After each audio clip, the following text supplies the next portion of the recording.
What is going on, everyone? This is Miles with Windows Central Gaming, and welcome to the 58th episode of Xbox Chaturdays. Today, it is my great honor and privilege to be joined by my good pal, Jeff Grubb of GamesBeat. Jeff, first and foremost, how you holding up? It's been a month. I'm doing okay. Like, we're over the hump now. All we have to do is brace ourselves for the coming of Kirby. But other than that, I'm good. Like, we got through the Steam Deck. Elden Ring is out now.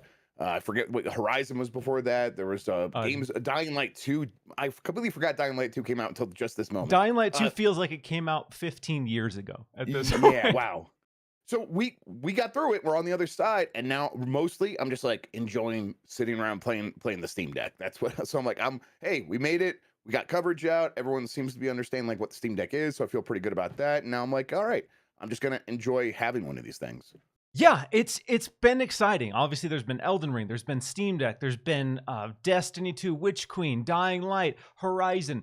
This month has been one of the most ridiculously packed months that has ever happened in gaming for whatever reason. Cyberpunk, the current gen update finally came out. So there's been a lot of noteworthy things happening in the month of February. Today, we're going to be diving into Elden Ring's massive launch, our thoughts on the game. I know you and I come from slightly different backgrounds regarding From Software and their RPGs. Right. We're going to be talking about the Steam Deck, our impressions. We both put out some reviews this week. We both had a few weeks to really, get our hands on it and see what this weird portable PC thing from Valve is. And we're going to be talking about the future of gaming subscriptions.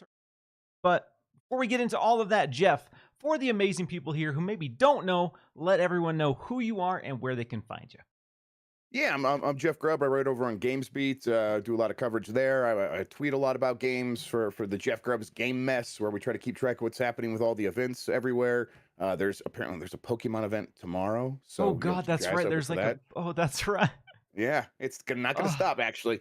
And then I do a show on Giant Bomb called Grub Snacks is what it's called, and you should tune in for that. It's on Thursdays live, where I talk about big news that I'm able to break and stuff like that, and answer questions from the community. So, but yeah, that's me. Mostly though, I'm a friend of Miles. Hey, that's what I love to hear. Love having you on. Again, I'm excited. You and I have, spent a lot of time with the Steam Deck. That's going to be a big part of the show. My reviews for Elden Ring and Steam Deck are live over on Windows Central. I've, for whatever reason, agreed to do both in the same week. So for everyone who checked those out, shared those, sent kind words, really appreciate it. The last 2 weeks for me have been a real doozy, if you will. So let's dive straight into the hot topic right now, and that is Elden Ring.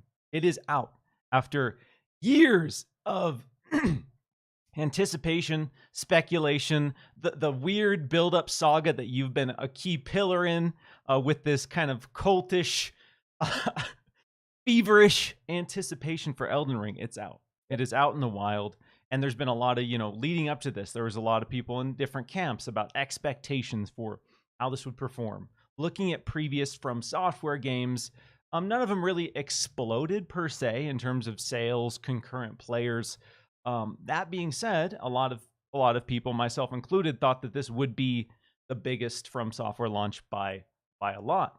And we've got some figures to look at now that say, yes, it is the biggest From Software launch by a lot. It broke 750,000 concurrent players in the first couple hours and is currently sitting at 860,000. It's still just going up. People are saying it's probably going to hit over 1 million concurrent players on Steam alone. For some context for everyone here, some other figures. Dark Souls 3, which was the previous peak for From Software, 130,000. So the Elden Ring, for more context, has more concurrent players than all of previous From Software's titles combined and doubled. That is the level. It is one of the highest. I think it's number 6 now of like all time on Steam concurrent players. So the game is absolutely massive. So when I had Benji on a few weeks ago, we talked about sales expectations for Elden Ring. I threw out some figures, but I am curious to know, given what we've seen so far, what are you expecting Elden Ring to hit the first weekend in terms of sales? Yeah, God, it's should be pretty massive. I mean, I wouldn't be surprised if they come out and announce it and it hit 5 million in sales in the first like 3 days, first 4 days, something like that. Um, that honestly, that could be undershooting it with it hitting 1 million concurrents on Steam alone. And games tend to sell better on console than they even do on Steam. And that's concurrents. That's people playing at the same time. That's not total sales on Steam. So Yeah, they could easily be at like 6 7 million. There's kind of a really high ceiling for this thing. I wouldn't be surprised if they come out and announce figures like that. They got to keep them like with like the big PlayStation exclusives when they're coming out. They're selling like 4 or 5 million at the top end in their first week, and that's on one platform. So exactly. when Yeah. you're a multi-platform game, like it's like, and you are this anticipated, and you seem to be living up to expectations. Yeah, it seems like it could probably get announced for somewhere between 5 and 7 million in the first week. Yeah, that is pretty wild to think about. When I had Benji on, I was throwing out a figure of kind of 4 to 5 million the first weekend. 1 million Yeah, easy opening day, 4 to 5 million right. total that opening weekend. And like you said, now that we're seeing almost 1 million concurrent players on Steam, I am really curious to see what this ends up being the first week. Because I figured it would be a big game. There was a lot of anticipation, there was a lot of marketing energy put into this game. We were hearing spots at UFC events and weird Yes. places that Yeah. you don't hear. Just hearing UFC announcers talk about the new upcoming epic RPG from George R. R. Martin and and Miyazaki. It was so weird and so cool to have all that energy surrounding it. But why do you think that this particular title, considering how previous From Software games performed, why do you think this one has had such a huge and feverish launch? Yeah, I think it's a combination of factors. So I think a lot of it is, people took a break maybe between the generations and started looking back at like what is some stuff that people talked about that I never played. And I think during that time, I think a lot of people were like, okay, now it's time to try the From games. And then if you have like any sort of association with anyone who's into those games, it's kind of hard to ignore the fact that they are losing their mind over waiting for Elden Ring, and that's it's contagious. It catches on, and then it starts building up memes and stuff that are very hard to ignore, and it's Uh-huh. fun to get into that stuff and to let it like overcome you. And then um, those fans are pushing it to be like, oh, the most anticipated game 2 years in a row at the Summer Game Fest or whatever. And when it doesn't show up, these people lose their mind. And then when it does show up, it looks pretty cool, and they also still lose their mind. All these fans, so it's like it's very easy to get caught up in the hype. And then on top of that, I think it helps that the game does look like it's an open world game, and I think that is more appealing than just say here is a traditional From RPG with a couple of corridors. Good luck. When it's open world, it's like, oh, I could kind of maybe I could just kind of explore at my own pace and kind of see what this world is. And I think that people say like they seem to treat games like they all have the same potential. Like, oh, any game could like sell millions of copies. It's like, well, there's a reason everyone's making open world games. Those tend to sell better. There's a reason people make multiplayer games because those sell even better than that. But so when you have this game that is coming out and it's promising co-op and it's this open world thing, and then you have all this hype and you have all and it looks very good, and then on top of that it gets the 97 on Metacritic or whatever. Uh, that is a soup for just a massive launch, and on top of that, we have new consoles that people want to buy games for, and people are been struggling to get computer hardware. And if you have that, like you want to play the newest, biggest game ever, this is it. So yeah, I'm like a little surprised we're here, but not too surprised. This always kind of felt like we were going to end up at this point of eventually with From Software games. We were just on this trajectory for a long time. Yeah, it's been one of those developers that somehow, some way, no matter whether or not you like their formula, whether or not you're a big fan of their games, I do understand that they are not for everyone in a lot of ways, but they have managed to supersede their last effort pretty much every single time. And when you have a Yeah, track record that starts with Dark Souls, and then we go into Bloodborne, and then we go into Dark Souls 3, and then we go into Sekiro, which wins Game of the Year. And so they are continuing to just elevate themselves every single time. And I think no matter who you are, if you are someone who likes video games, you're not ignoring that. Sure, maybe it's not for you, but you're not ignoring what From Software has done as a developer. And then you have people like myself, part of the hype zeitgeist, who have bought in, who are like, yeah, I get From Software, I love From Software, I trust what they're going to do with this title. And then for them to come out and deliver something like Elden Ring, which again, we're going to dive into that in a second, on our overall impressions and all that, but just a quick overall sentiment there. Despite all my hype, despite all the excitement I had for it, I didn't expect it to live up to my expectations. Like, I Right. love buying into the hype. I love feeding into that just because it's fun, but I always keep myself grounded and know in the back of my mind that there's no way that Elden Ring is going to come out and be everything that I wanted it to be. And then for them to not only do that, but make it more than what I wanted it to be, that is such a rare phenomenon. Like, no matter what the game is, that almost never happens, where a game comes out and legitimately surpasses all of my dumbest, wildest expectations. And that is so damn cool, and that's what Elden Ring is, and that's why it's sitting at a 97 on Metacritic, because the game From Software went all in on this. There's no half measures. They didn't say, "Oh, we're going to dabble with an open world." They went in and they made one of the best open worlds of all time. Yeah, I mean, if you want to transition into our impressions from there, I think that's a good point Yeah. because that really is the selling point of this game should be if you want an open world that is kind of immaculate in how it is designed and presented to players. It's not a map game, right? We're not talking about this being a successor to Far Cry in any way or anything, any of those Ubisoft map games.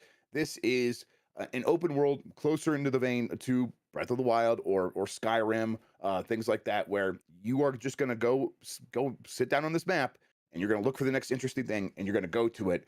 And then once you get there, something wild is going to happen, something difficult, something challenging. Maybe you get a reward for it that's cool, and that encourages you to go try something else that you saw before. But also, you're going to see the next interesting thing and want to just keep going and want to keep going.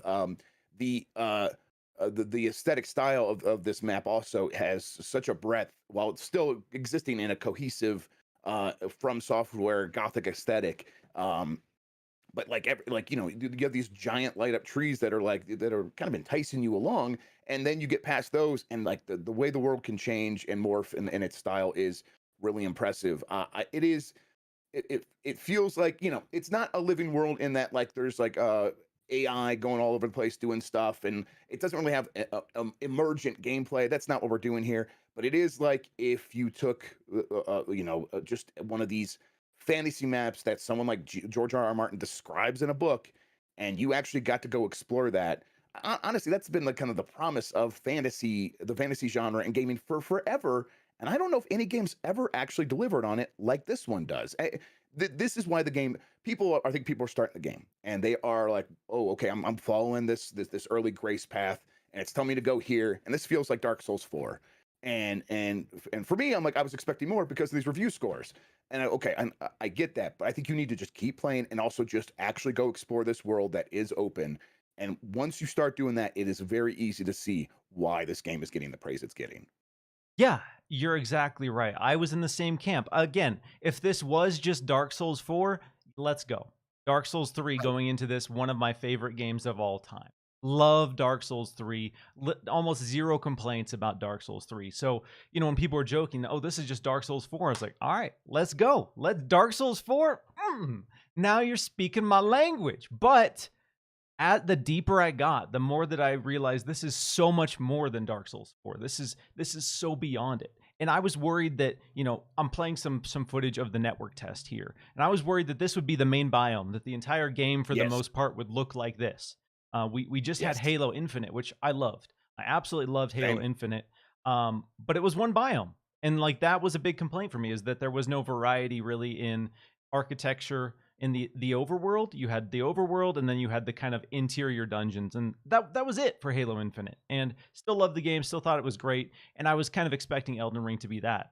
And then as I got deeper, and then as I saw the map, every time I got to an area, the map zooms out. I'm like, okay, Yeah.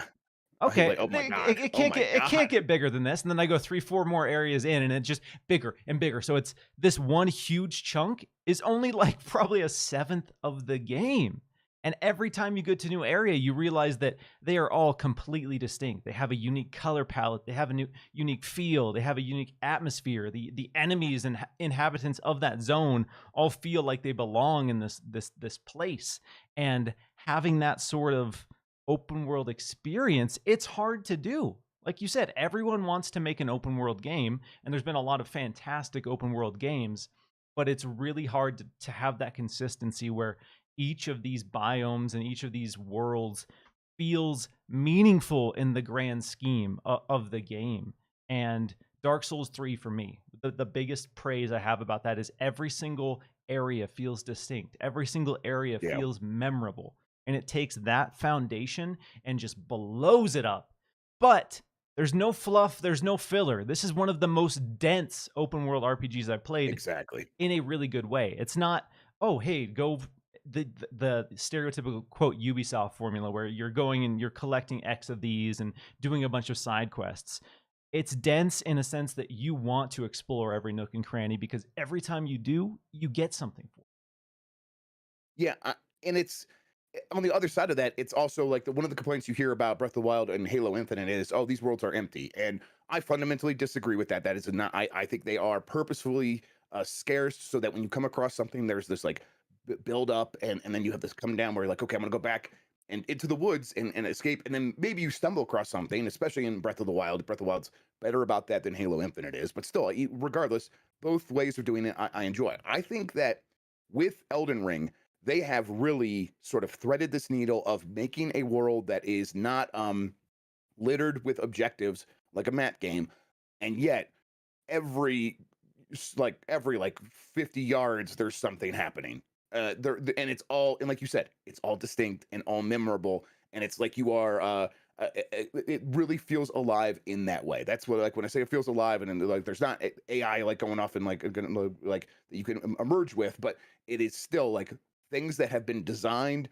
It's like if you took a Minecraft world and like let the greatest designers in the world spend like 100 years on it and putting something interesting every 50 yards. That's what it feels like, and it's kind of amazing. And yet it looks the way it does with its like some of the best art design in the world. They have some of the best artists in the world working on these games, and it shows.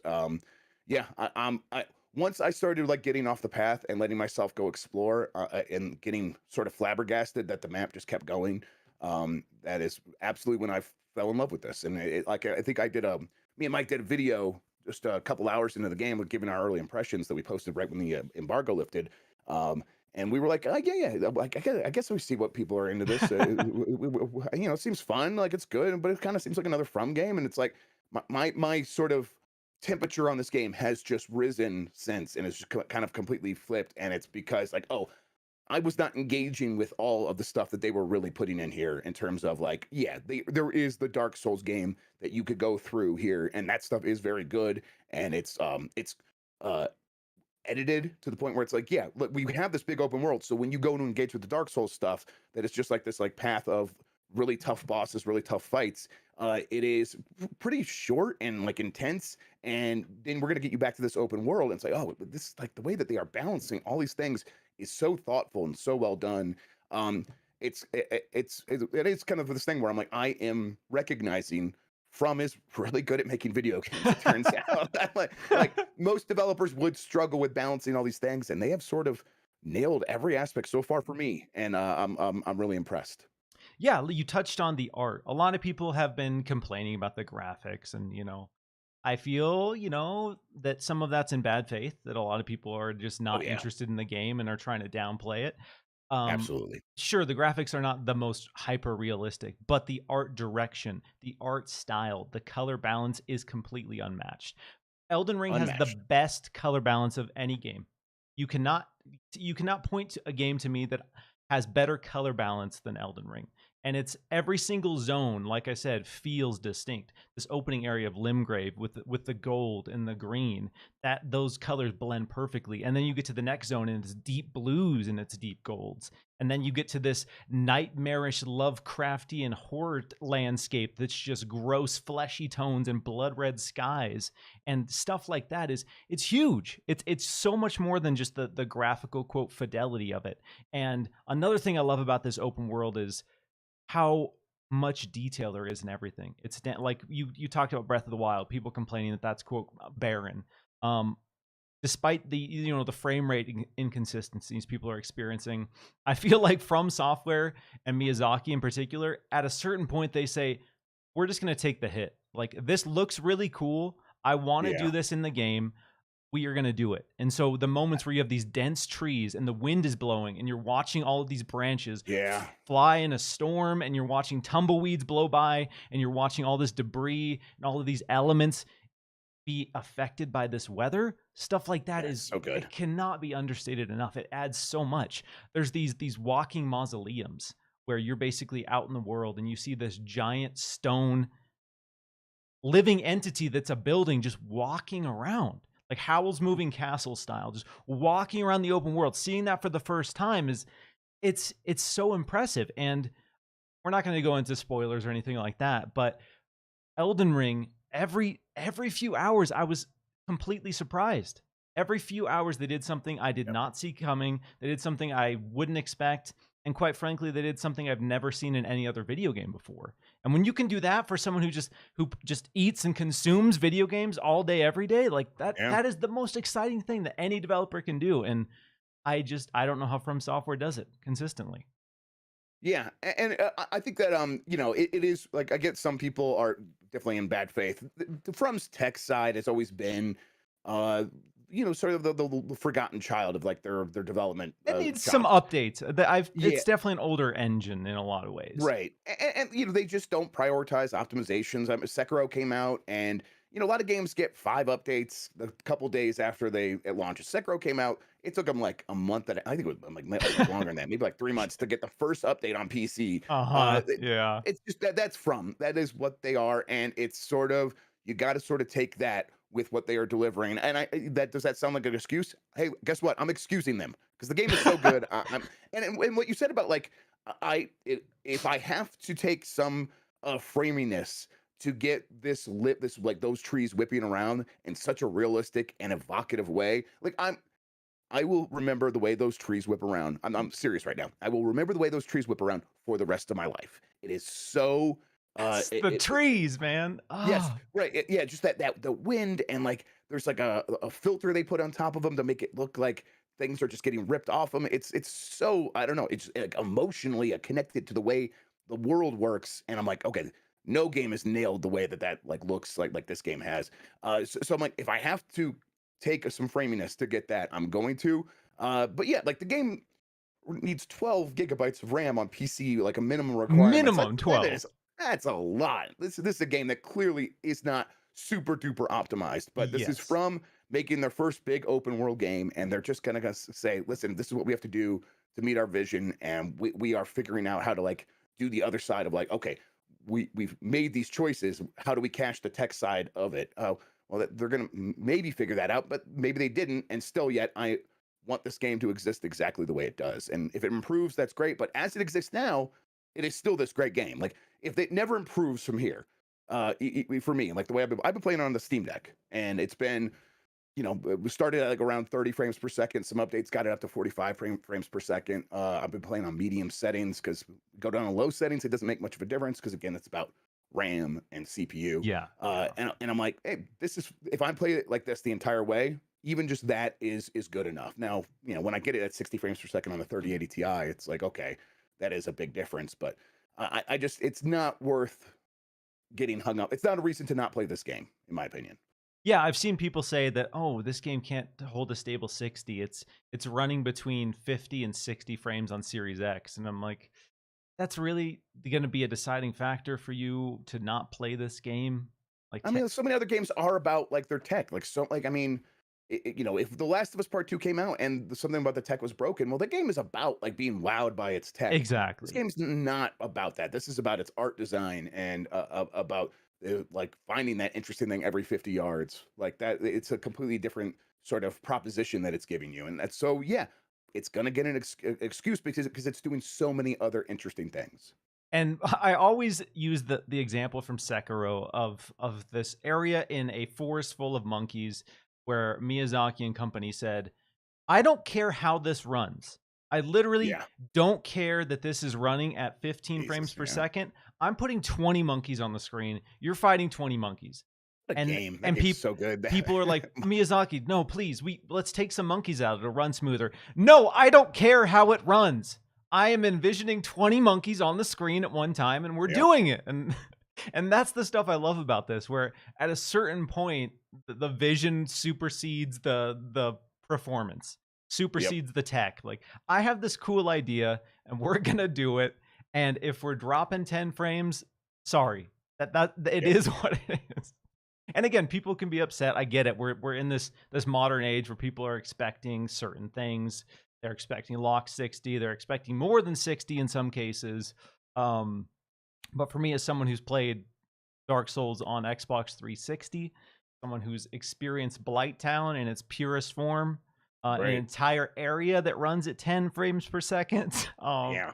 I can't I can't really fault Elden Ring for And maybe it's frame the drops. lineage of these kinds of games, right? Where I played Ninja Gaiden on the NES, and if you go forward and then you go 5 steps back and then you go back forward again, that bird you just killed is going to respawn, and that's not because that was a design choice; it was a memory limitation. That was a tech issue, and yet it became sort of part of the difficulty of that game. Again, I know it is excusing them, but I'm like this. I grew up with games that like got framey when there was a lot of stuff on the screen, and I never remember being like questioning this, like this should run better. I was just like, man, this game is like going all out, and it just being almost part of the charm. And these games absolutely live in that lineage of games where have to have patience and you've got to learn things by just playing it. And so maybe the people who are willing to give it a pass, like I am, it's because I grew up in that time, and now I'm like continuing it with this game.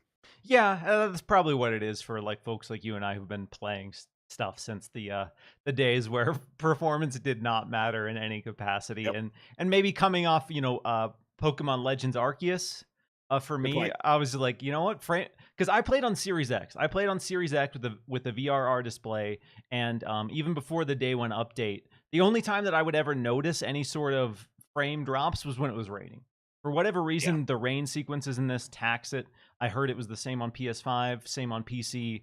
That was the only time I noticed it or felt it really. So again, there are, if people want to ding that in their own, reviews of it or Right. whatever, or if that is an issue, I get it. I do, because those were moments where I felt it. But generally speaking, um, it didn't impact the gameplay for me in any meaningful way 99% of the time.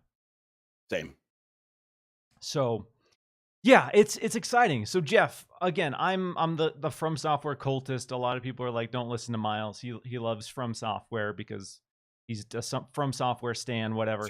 Your background's different. You haven't Yes. always loved From Software. You haven't always loved Dark Souls. So I I've only ever bounced off of Dark Souls games, really. I've tried them a few times. I was going to try Dark Souls 3 on the Steam Deck right before Elden Ring came out. And I never got around to doing that. But I didn't. The first From game that I really loved is Sekiro. It's the one I beat, got all the way through that one. I reviewed that game. I really liked it quite a lot. And so for me, I'm like, oh yeah. I go to these other ones, I'm like, oh, these aren't action games like Sekiro is, and it's like these RPGs, and I have to kind of rethink my starting point of when I actually try to like build a relationship with these games. But Elden Ring, it helps by making that a little bit easier by giving you so much time to explore and get used to the way the characters move and getting used to the way the enemies engage with you and stuff like that. So it's like it is more friendly. They talked about that before releasing this game, how they want this game to be a game that more people complete than their other games. And I think that's kind of wild considering how huge this game is. Like I think a lot, like it's just so massive that like it's probably still going to have a relatively lower completion rate, but it is friendlier in that it gives players more space to experiment in a sort of safe space, like so to speak. Uh, and it gives you indicators that like it's okay to walk past things. I mean that tree sentinel at the beginning is just the loudest siren ever to say, hey, yeah, go try to fight it right now. It's gonna kill you. And then look around. There's like 360 degrees of a place where you could go instead. Do that instead. Walk past the big guy, and it kind of teaches you right away. Hey, this is a game where it is expected that you're going to walk past a lot of things at first, and come back later when you're stronger, and that's totally fine. And having the game like be able to communicate in like familiar ways has really worked for me. Whereas like the Dark Souls games are still pretty esoteric, and I feel like I need to actually be looking things up the entire time, and I'll catch up on the conversation that the community had years and years ago if I'm really going to fully understand that. And that's part of the charm, absolutely. But I'm going back to these games, and it's a little bit less charming for me now. Um, but yeah, that's not to say I could tell that From games are good. It's just that I've mostly bounced off them, and yet this time around, playing this one, being part of the community as it's clearly building up as this game is out now, and everyone's like really getting into it. That again, very charming. But also, I just think that they really did make some conscious decisions to ensure that this game would be their most appealing ever. And obviously, it's working. Yeah, I love hearing from people who either have never played a From Software game or, maybe didn't have the formula click with previous titles. Because I get it. You look at the achievements for Dark Souls 3 on Xbox, and the opening tutorial boss, the very Right. first boss you encounter like 10 minutes into the game, 60% of players completed it. So that means 40% of people who played Dark Souls 3 didn't really make it half an hour into the game. And then you get to the next boss, and the drop off is like another 30%. So the first main boss, only like 30% of players beat it.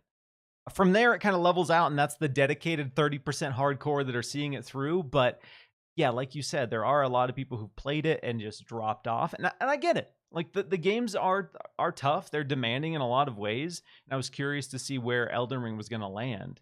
And in a lot of ways, yeah, you can just go in the open world. You can level up. You can get overpowered if you want. It delivers that kind of Skyrim feel in a lot of ways where you're constantly being pulled to different areas. And sure, you can accidentally stumble on something that will destroy you, will absolutely beat your ass.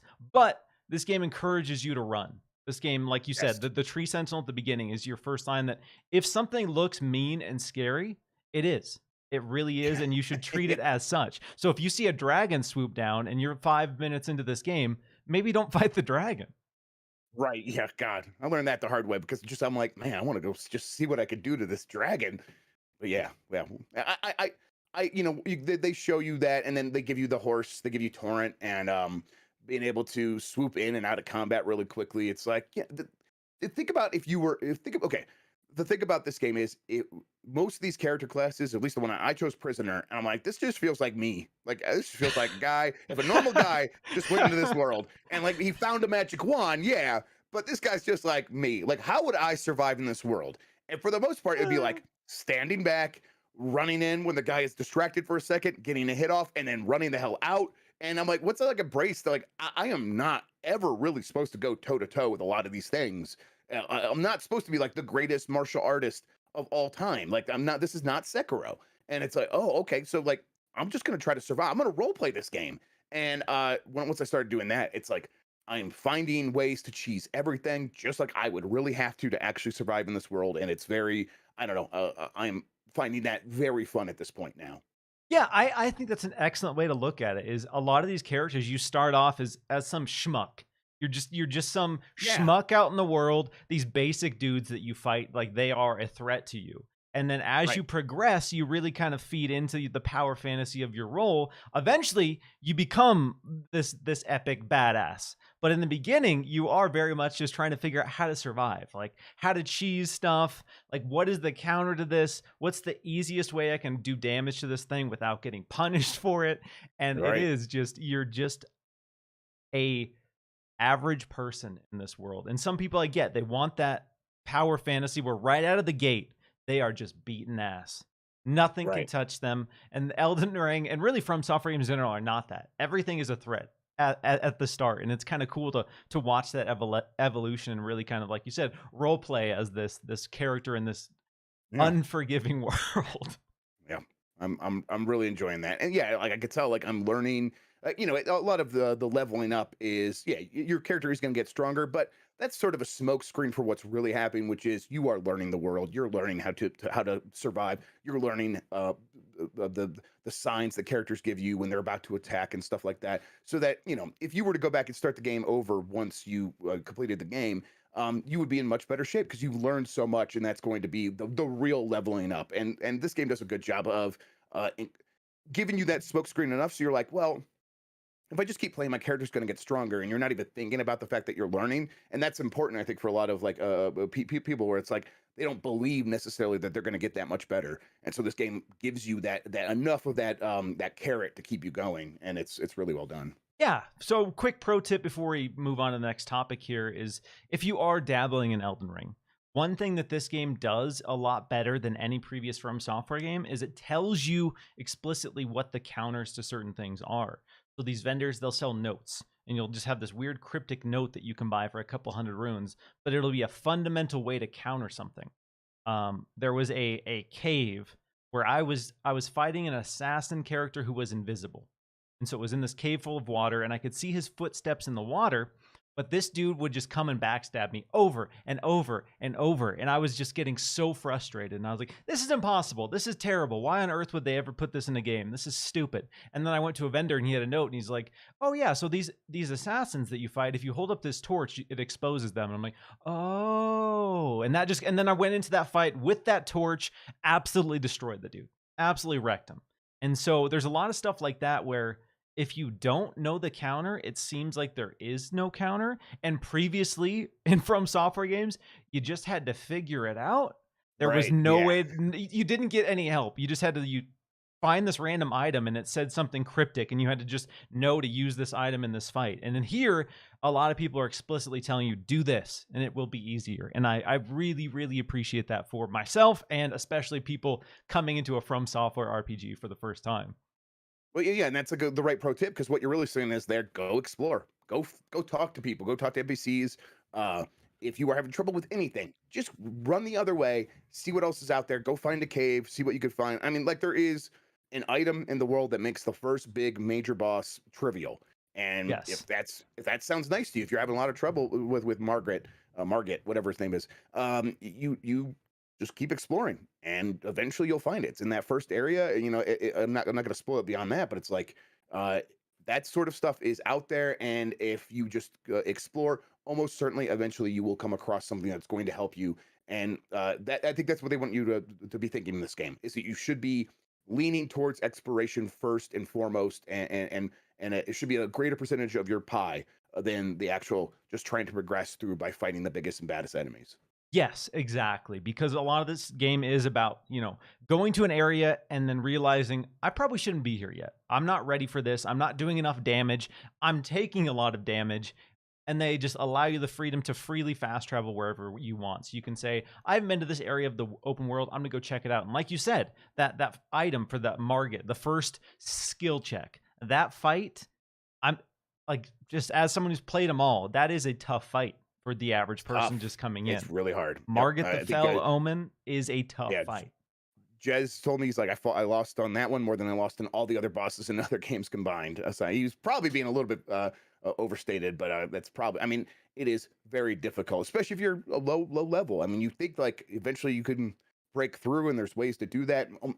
Make sure you also have the summoning bell. I know a lot of people have gotten to that fight without having the summoning bell. You want to make sure you have that. So, uh, look that up if you know what that means. But yeah, you should definitely be doing more exploring. If it feels like you are at a hard skill check, it's probably because you're missing something. It's probably because you could be doing more in the open world.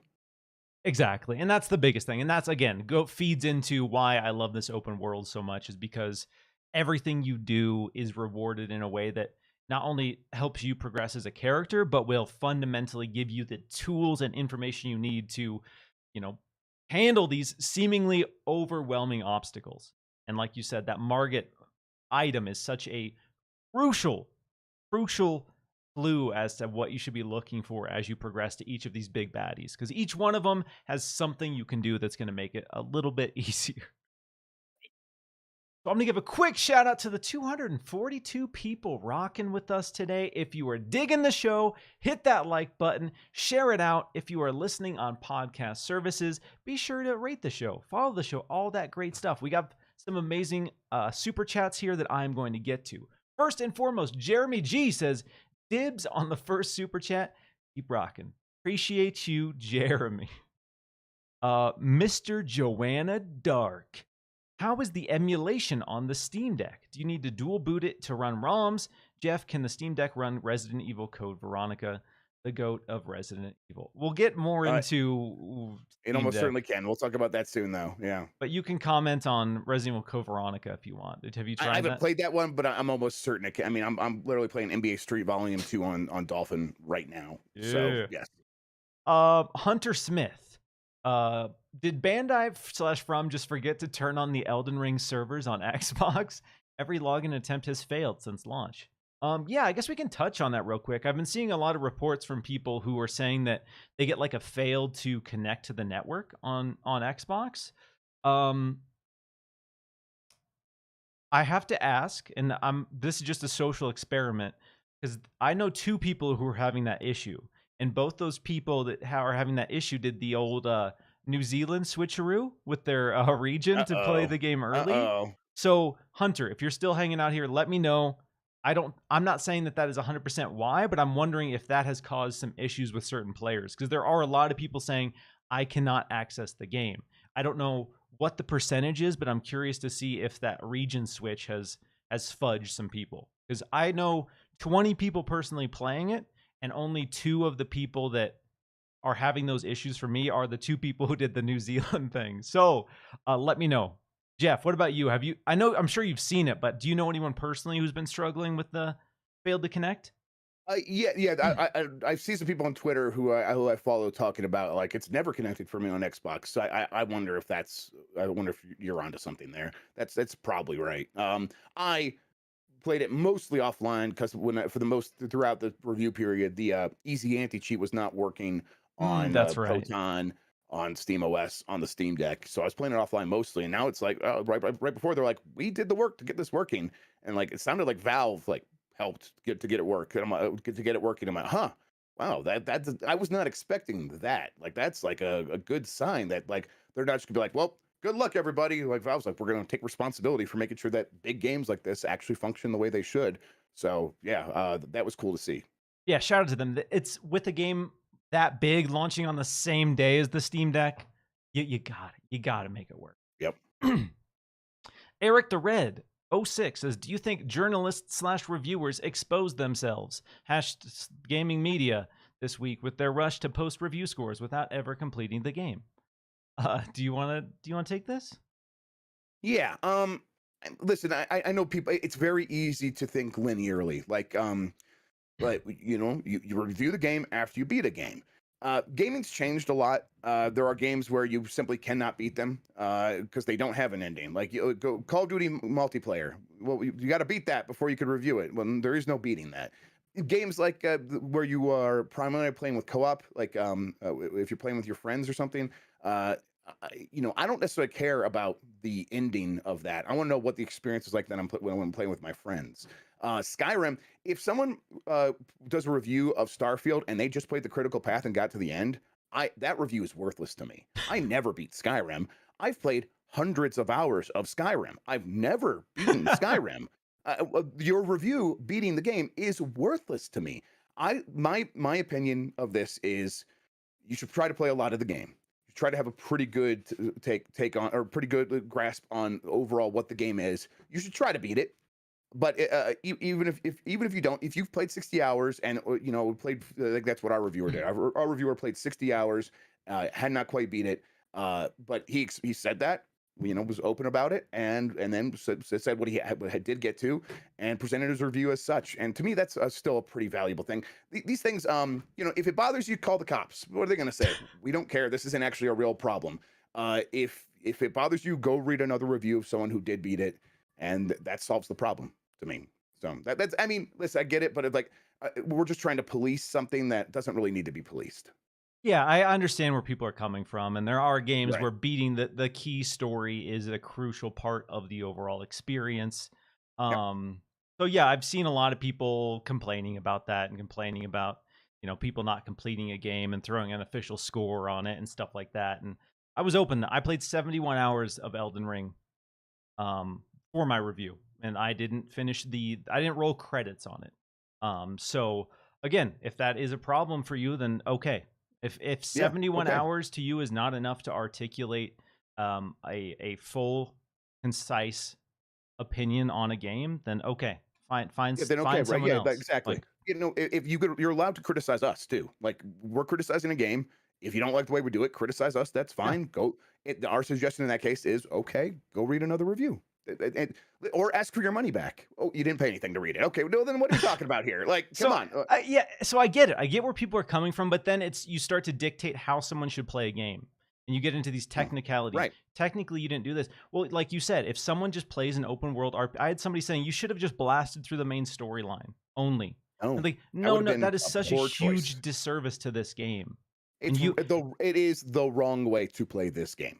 I It played this is. game as I would, because to me that's what this is about. When I approach a review, obviously I think about other players and I think about how they are, but I don't want to play a game a specific way so that my review fits that. So I have to finish this mainline story of Elden Ring because that is the only way that I can officially do a review. And then at a certain point I realized that I want to see everything. I want to see everything that there is to this game, and it's probably going to take, over 100 hours to see everything. And Yeah, that's because that's what easily. I would do when I was playing this game.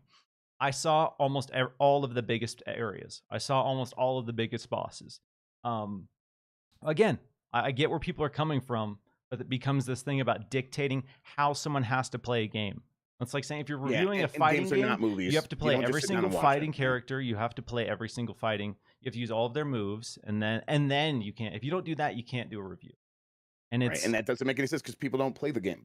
They don't play it that way. That's not how real humans actually play it. And listen, this is not I think you probably should beat a story based, like very narrative heavy RPG. Like yeah, Mass Effect 3, I think is an example people would point to because, well, if you didn't beat the ending of Mass Effect 3, you would like your review would have been useless to a lot of people. And I absolutely agree on that. But that's hmm a game that is about ending. That is a game that is the end of a trilogy. It is about coming home to roost. All these things you did in these previous two games, your saves carry over. It's about that. Elden Ring's not so much about its ending.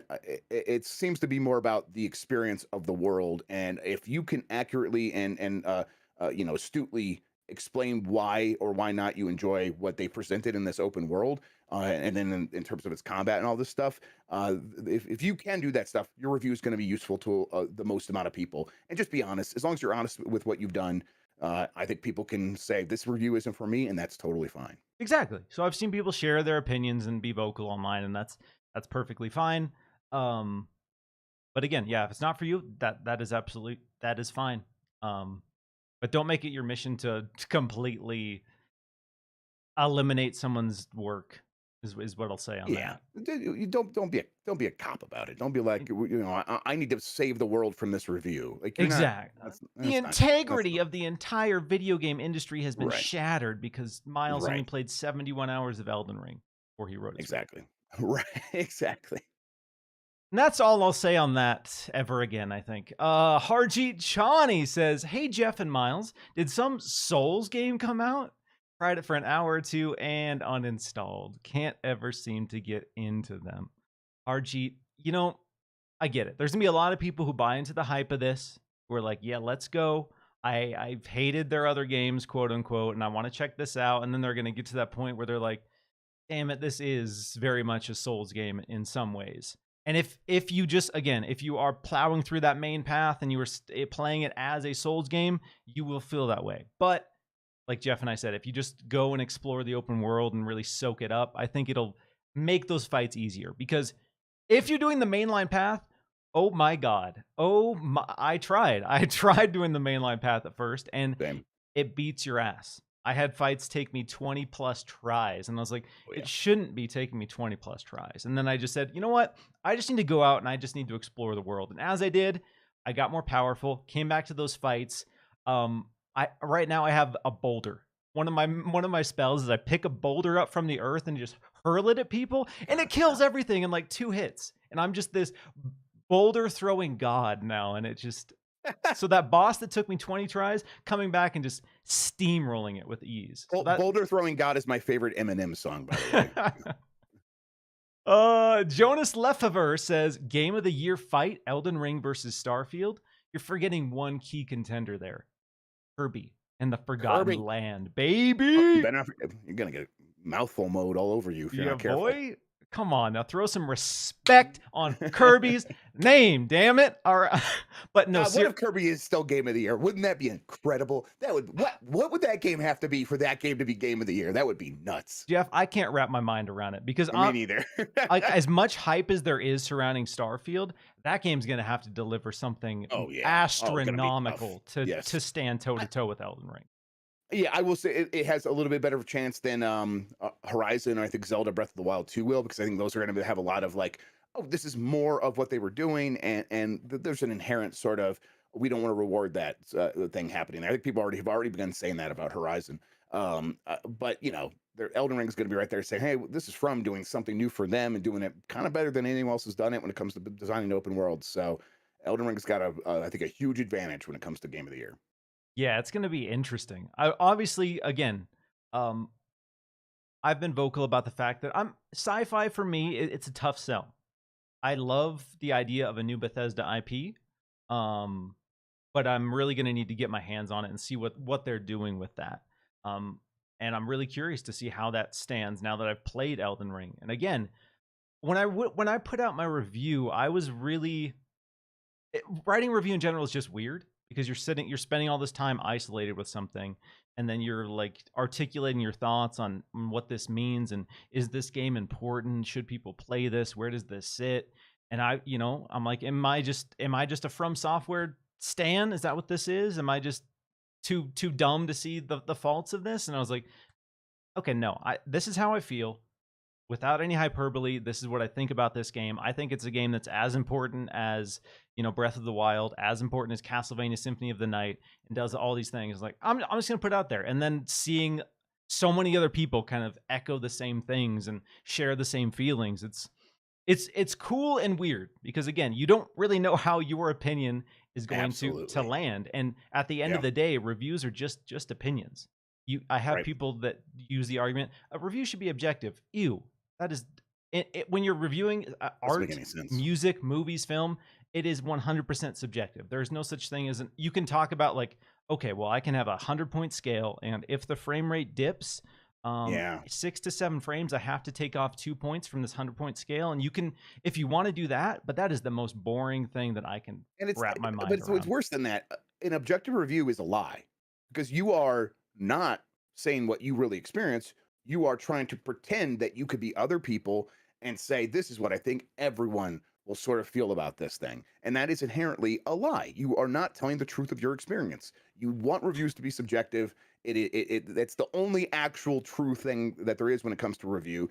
Anything else would just be, it's a disservice. It's wrong, actually. It's not the right way to go about it. Speak your truth. And again, if you think that people like myself are just From stands and their review means nothing, find somebody else. Find somebody else who, out there. Yep. Yeah. And that's what it's like. I respect someone who's willing to come out and say what their opinion is, even if it's positive, even if it's negative, whatever the case might be, because to me, that has value. That person is telling me how they really feel about this thing and whether it's for them or not. So I respect anyone who comes out and says that Elden Ring is not for me. I didn't like it. I don't like From Software games for these reasons. I get it. I really do. As much as I, tease people and feed into the hype zeitgeist, I get it. I really, really do. And that is absolutely fine. Not every game is for everyone. And I don't think there ever will be a game that comes out and manages to be for everyone. Yeah. Tea and Violence, Jez, hit me with a kissing pear. Thanks, Jez. Oh, I know what that means. You guys ask Jez about what that means. Jez, he knows what's the kissing? Hit him up. Okay, everybody go on Twitter and ask Jez what the kissing pear means. That's right. Pear and kissing lips on Twitter. What's up? Oh, okay. Secrets. Super chat from the GOAT, the legend, X Trash, lost to PlayStation. Yeah. The GOAT. I love you. Appreciate the support. Jeff Yes, thanks for the Scrubs. money. Jeff Scrub said Kojima/Xbox will be this year. Any I don't know. I comments mean, there? maybe I did. I don't know. I mean, this year's pretty long. I said I think I probably said this last year when I said it probably won't. It's not going to be 2021, but maybe 2022. Uh, I mean, the deal should be done this year. It just comes down to whether or not they want to announce it super early, which they might not want to. But also they might want to say, "Hey, Kojima's working on a big thing for Xbox." I think they'll be pretty. Uh, they'll kind of hesitate before they do another really super early announcement because they've done a lot of those, so they could hold off Yes. for a while. But they have made moves to put things in place to support Kojima once the deal is done. So that stuff's coming. Yeah, okay. So again, yeah, Xbox, we talked about this. There's been a lot of I guess anger realistically from the community that says we don't know what any of your games look like. It's cool that you've shown us a bunch of games and you've told us a bunch of games are coming and we have an idea of what they are, but now we're at the point where it's been too long and people are like, we don't know what these games look like. And so now Xbox is like, damn, do we keep showing games early or now do we wait until we're closer and have gameplay? So it is this interesting balance because sure, you can announce something and that is exciting for some people, but there are a group of people who are like, this is not exciting for me until I see what it is. Yeah, and I mean that's fine. Like you should like convince yourself that you like something based on CGI or whatever. Yeah. I also think that like they're gonna kind of announce games the way they're gonna announce games for the most part. Microsoft really, especially as they are waiting to get into this cadence of one big game every quarter or one big game every 2 months. They really like relying on announcements to keep people feeling good about subscribing to Game Pass. It's a big mental game that they're in where like, hey, you get Game Pass, games are going to be coming, and it's not quite happening at the the pace that we were saying it was going to happen, but that's going to happen soon. In the meantime, here's some reasons to feel good about the money you're giving us. I get that. Eventually, though, they probably will shift into like waiting a little bit till they're closer. Like everyone sort of implicitly trusts Nintendo's going to deliver games eventually that we like. And guess what Nintendo does? They announce their games like 3 to 6 months out, almost exclusively now. Having that Kirby Other than announcement hit and say 6 yeah, months. Oh. right, right. And like what like the things that they do announce way out, Breath of the Wild 2, Metroid Prime 4 are these big headaches for them where they have to like constantly be having these conversations with people Every about direct. oh Oh, this is yeah, the every one. direct. This is the one. Exactly. So like yeah, like I think that every company sort of wants to be in that space where they're announcing games about 6 months out. It's worked really well for Bethesda. Bethesda's probably gonna be like, hey, we Starfield, we're in a situation where we could talk about it a little bit more, but really 6 months out, we will begin actually showing that game. Redfall is going to be the same. And that's going to be probably the same with Contraband, where it's going to be 6 months out to a year out before we start seeing like real gameplay of that. I think some of that will change at E3. Microsoft is right now seems to be in the business of making announcements throughout the year, releasing a couple of good games at the end of the year, and then having E3 where they finally start talking about a huge number of games that are coming up pretty soon or within the next couple of years. And I think at this E3 we get a ton of Starfield stuff. We get if Redfall's not out, which probably won't be by then. They'll give us the rundown on that, but that'll be a little bit shorter because that should be coming out pretty soon. And then it's going to be all kinds of stuff that is coming out in 2023. So hopefully, Perfect Dark and Avowed and all this other stuff. And maybe they announce Kojima is working on a game, but I think they just want to show gameplay, so they probably won't. Yeah, again, there's talks that this particular E3 could be the what was it? Was it 2015? Was that Yeah, PlayStation's E3 of PlayStation, dreams? yeah, E3 of Dreams, yeah, Yeah, exactly. Yeah, so they had a couple back to back that were pretty good, and last year's Xbox E3 showcase I thought was very good, yeah, and I think this year's should be significantly better. I agree. Because now, again, we know kind of sort of what the future looks like, and there are things they haven't officially announced that we know are in the works, and it'll be interesting to see how these things are falling on their kind of grand timeline. But they were in a position where they had to show stuff. Unfortunately, like there was this loud narrative that Xbox isn't delivering games to its platform loyals, and Xbox had to give you this lengthy roadmap that said we hear you. We understand the criticisms of our platform. Here's what the next several years look like. And I don't inherently have a problem with that, but I get where people are coming from that a lot of the biggest games from Xbox, we don't know what they are. We really don't. Right? Yeah, and it's I mean, at the same time, it's like, well, then just don't be excited for those games. Is kind of my stance on it. Wait until they actually show gameplay. Let them. They will show gameplay. They always have. I mean, Halo. We were 6 months out from Halo Infinite. And they showed gameplay, and it wasn't very good, and for in some people's opinion, and they delayed it. They're going to show stuff, and they're going to hear what the public feels at that point. It's just going to be, you just got to wait a little bit longer, and if that's the case, then go play other games. There are other games to play, and just wait, and don't be excited about these ones that you don't know enough about. That's fine. Super chat from Matt Tishbone says, never played a Soulsborne. Loving Elden Ring. Prisoner is challenging at first. Maybe should have picked a better defensive class. Still great fun. Get that. Again, I'm seeing a lot of people who, like Colt Eastwood and a lot of other folks who were not going to play at Elden Ring. I had a lot of people that I was kind of, let's be real, friendly, slightly harassing about playing Elden Ring. They're like, no, dude. He's playing it, right? Colt's playing it? Yeah, he's liking it. He's playing it, and he's liking it. Awesome. And so I love seeing that. Another one from X Trash lost to PlayStation. Yeah, baby. Street Fighter 6 is exclusive. Cope X bots. Killer Instinct is dead and trashed. Man. Okay. Put a nail in the coffin. X Trash. You know what game was way bigger and more successful than Street Fighter 5? You mean the biggest fighting game of all time? Because it was multi-platform. Okay, yeah. Little gem called Mortal Kombat. Ever heard of that sleeper hit? I mean, come on, none of these fighting games compared to the real true fighting games, Super Smash Brothers. Oh, Super Smash Bros. Ultimate. That is the greatest fighting game of all time. Best selling fighting game of all time. So it must be the best. That's in my opinion. I don't know. Cope Xbots. Damn, hurts. I will just say that there was a noticeable lack of excitement and general community enthusiasm with Street Fighter V compared to Street Fighter 4. Yeah, that's true. Street Fighter 4 was a cultural phenomenon. That game was humongous. And Street Fighter 5, because of its launch date and I think exclusivity, wasn't that. Yeah. Also, it just seemed like the development team's heart wasn't in it. No. Like they didn't do a lot to set that game apart. Hunter Smith. Okay, so now we're getting to the meat of this whole Elden Ring drama, and because I've seen people complaining. There's been hundreds of people complaining, and I made some jokes about how a lot of people on Xbox are taking advantage of the fact that you can just switch your region on the fly and play Elden Ring early. So Hunter Smith, who said that he couldn't connect at all, which is the same experience my two friends who flew to New Zealand is saying that, yes, I flew to Australia. All right, yes. There's something on those planes stopping those servers from working. Is this Xbox being like, congratulations, you played yourself?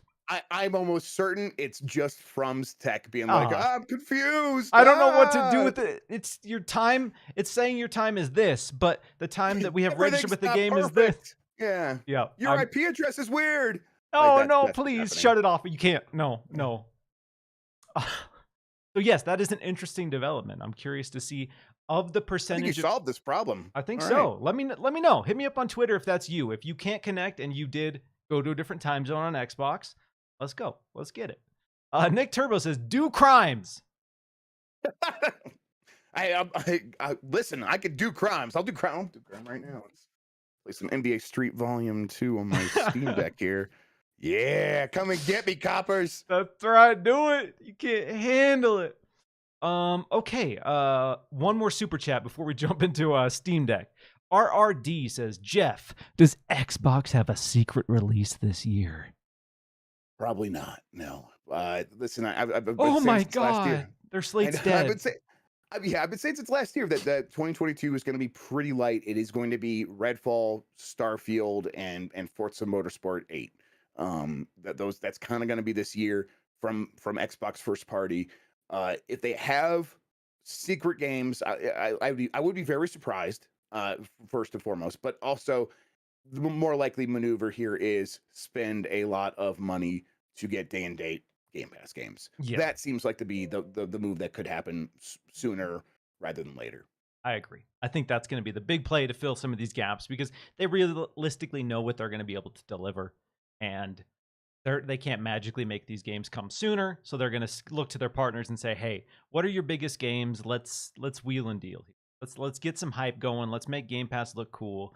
Let's partner with some cool indies and Yeah, I don't think there's going to be a surprise. Like, oh, guess what? In July, there's this huge game that Xbox has been sitting on. Everyone's complaining that Xbox isn't showing their games, but they have a secret release in July that they're going to drop. I don't think. Yeah, I don't. It just seems unlikely. Hey, Jeff, let's talk about it. We've been going Let's hands do on it. with Yeah. this thick hunk of material called the Valve Okay. Steam Deck. Tell me the truth. Did they send what model did they send you? Because they sent me the 256 gigabyte Same. model. Same. Okay. I wanted to ask, but I also didn't want to know. I didn't want it to be like, oh, well, they like Jeff more, so Jeff's a baller. He got the 512. No, and also I actually am not sure if I'm upset because I listen. I pre-ordered the 512 or whatever it is. That'll be here soon. But I've anti-glare on a lot of PC monitors looks really bad. It like makes the like colors worse, and so I'm hopeful that that's not the case. But I've heard some people say, "Oh, the screen isn't as good as I thought it would be," and I wonder if they've been using the higher end model and that anti-glare is messing some stuff up. Because I'm very happy with the way that the screen looks, and also very happy SD cards. I put a 400 gigabyte SD card in here. I've been playing Elden Ring off the SD card, and it's been fine. It's like Ooh. 5 to 10 second load times at the most. It's super fast. I think that just comes down to CPU in this thing rules, and it's ripping data off that SD card with no problem. So I'm almost like recommend. I think I might start recommending people like consider that $400 model and just go all SD card for the most part. And I think you'll be fine. Yeah, when you get that 512, I'm really curious to see a side by side of what the screen looks Yes. like. Because I was wondering, that's one of the selling features of the more expensive model is the etched glass anti glare.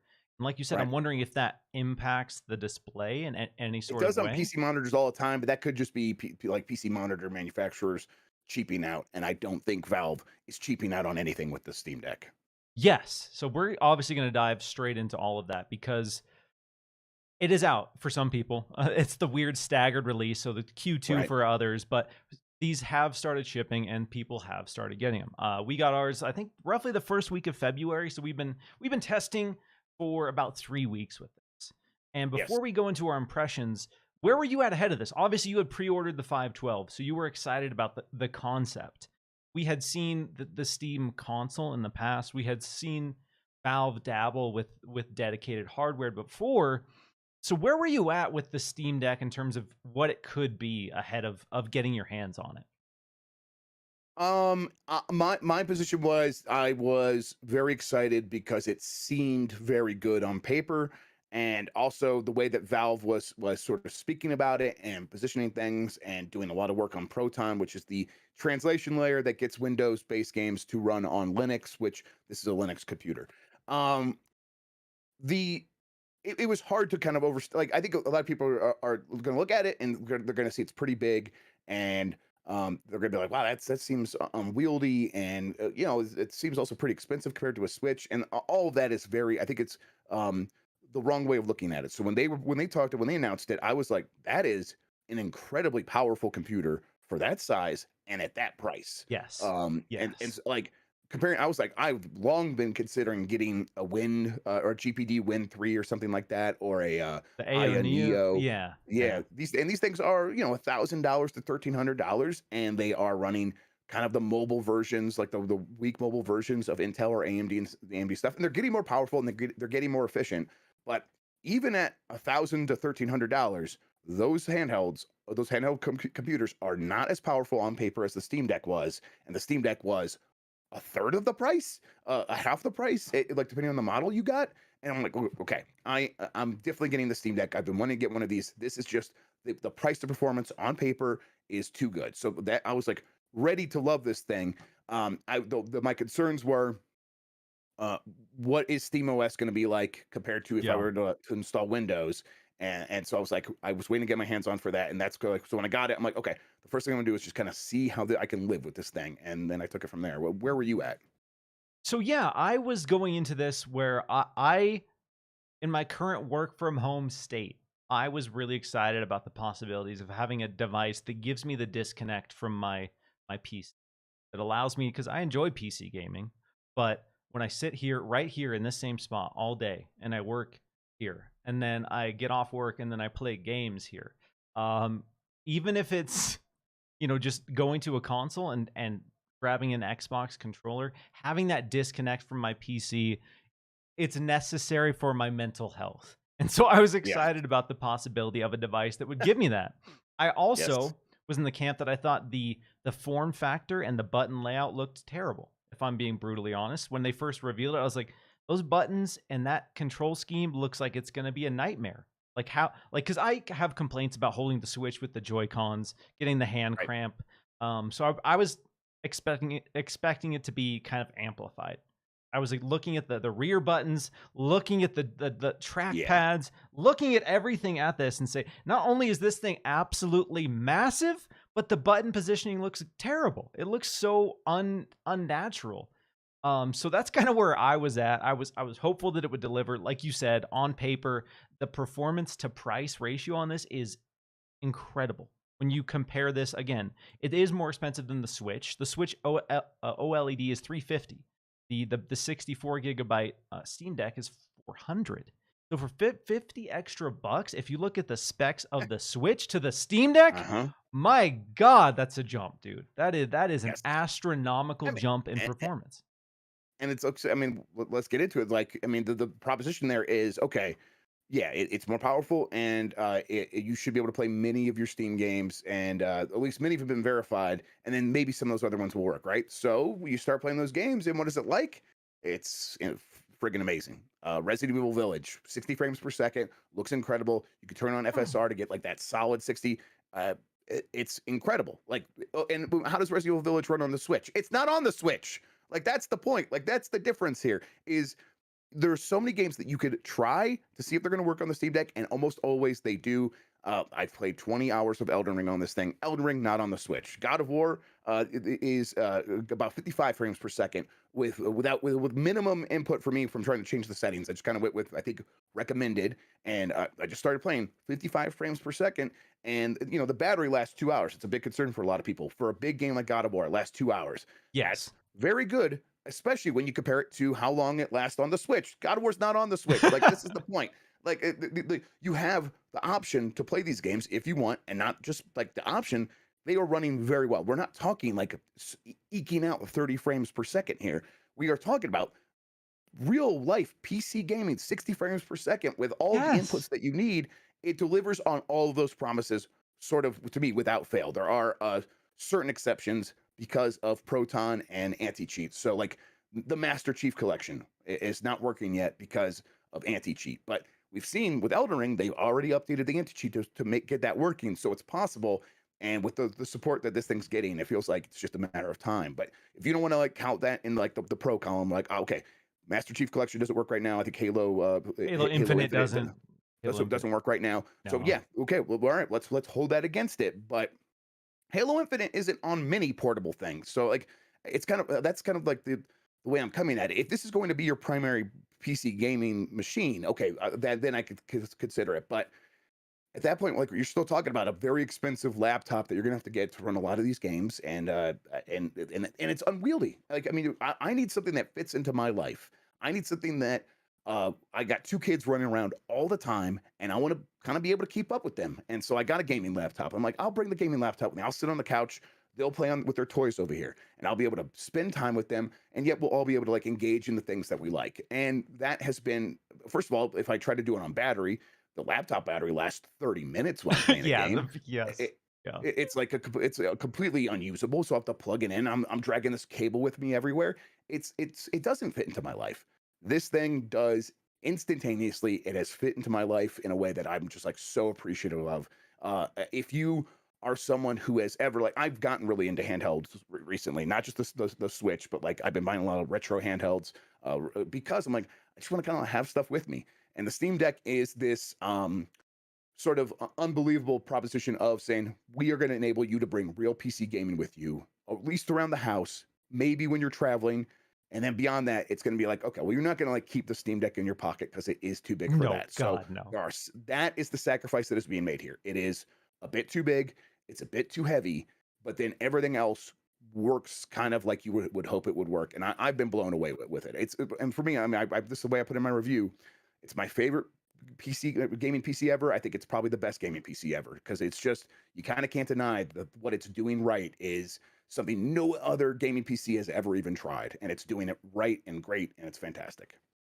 You're absolutely right. I've been consistently honestly blown away by the performance across the board because I went into this testing a wide range of games, and I came at this from a perspective of who is this for? Who is this device for? Like, I have a Switch, I have a gaming PC, I have a Series X, I have a PS5.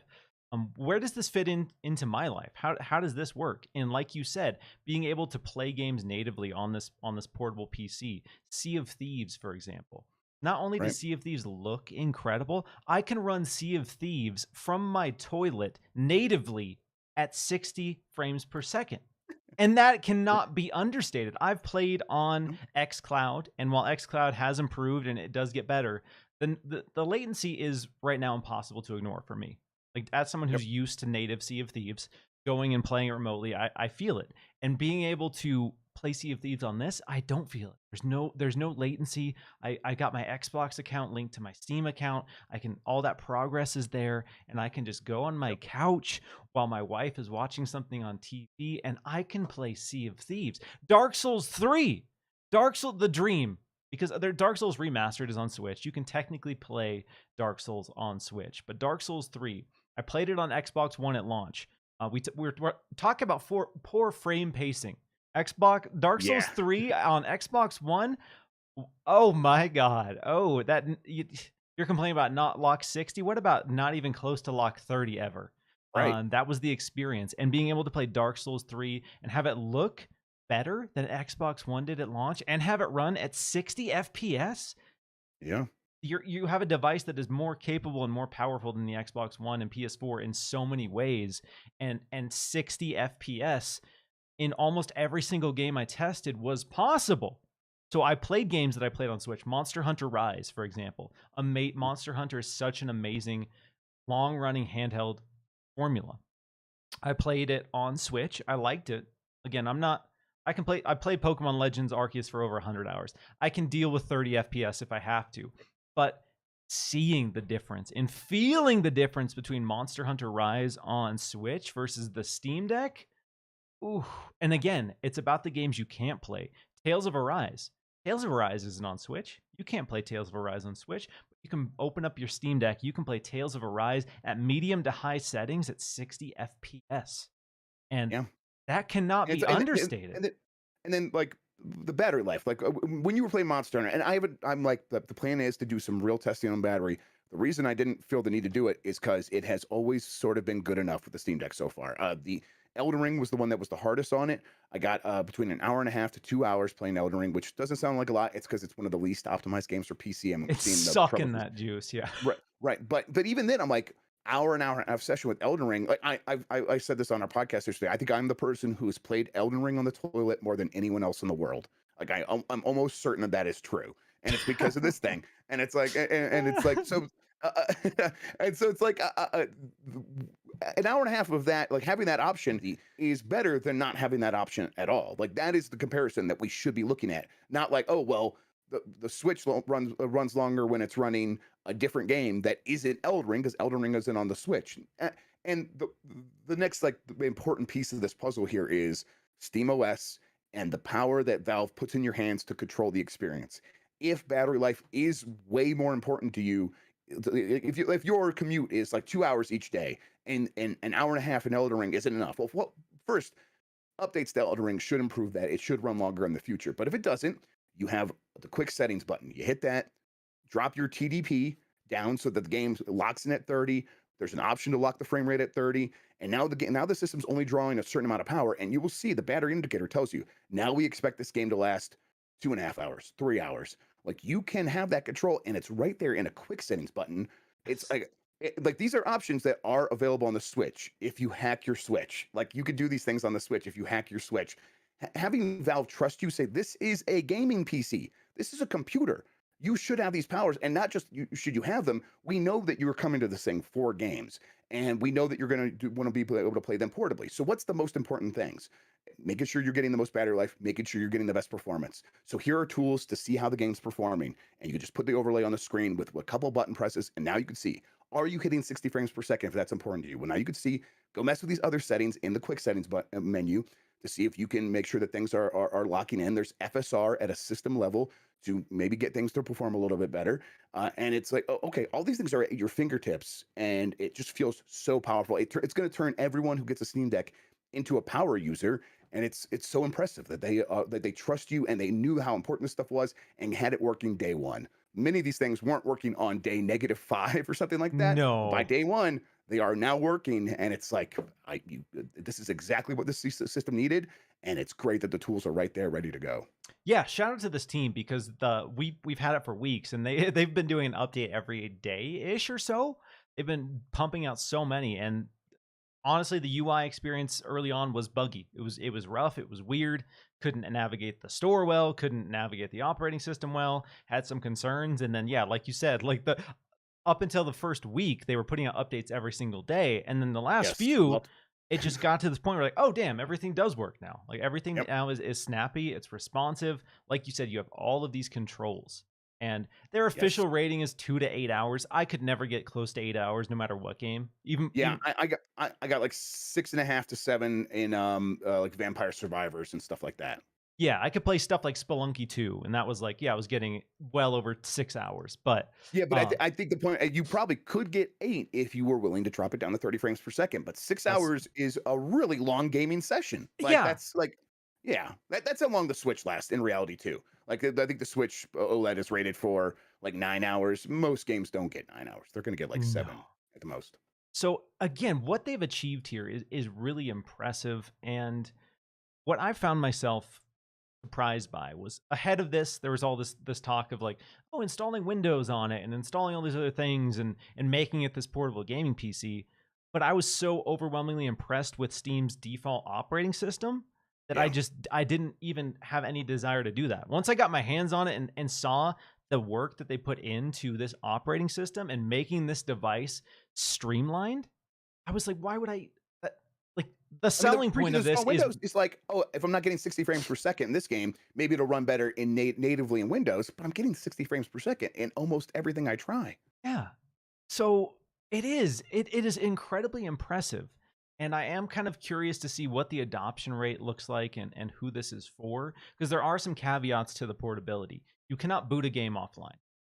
You can put a game in suspend state once it's booted, but if you are not connected to Wi-Fi, you cannot open any games. And And I that thought, this is very similar to the way the Switch works with digital games. yes, But you have the option for physical games on the Switch. That is not an option. There is no card slot for video game cards on there's here. yeah, there's Right. not gonna be a Steam case in a Mm, store where you can buy the no. Steam Deck version of a game. So yeah, it's not that unfamiliar. But I thought that was a weird caveat because you could just put something in suspend and then it didn't matter. So you could work around it and you can have multiple programs in a suspend state and that ignores it. So there are some workarounds if you want to take it on the bus or take it wherever. Make sure you have it in a suspend state.